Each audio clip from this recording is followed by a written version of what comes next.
ধরো আরে না, আমার খামারে শহীদ ভাই আসছে, ঘুরতে আসছে, আর যে শহীদ ভাই মেয়ে আসছে, তো আসে সব দেখতেছে, আমার খামার ভিজিট করতেছে, অনেক বড় ভিজিটার। বলো তো আঙ্কেল কেমন লাগে গেলা বলো। ভারী না?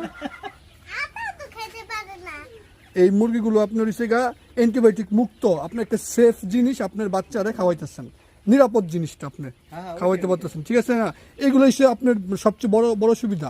আপনি এখন একটা ব্রয়লার কিনতে গেলে কেজি আছে 200 টাকা 1 কেজি, আমার এখানে 1 কেজি ওয়েট পার হয়ে পড়ছে, ঠিক আছে? কিন্তু আমার এটা মাত্র এগুলা আপনার 12 কেজি খাবার খাইছে।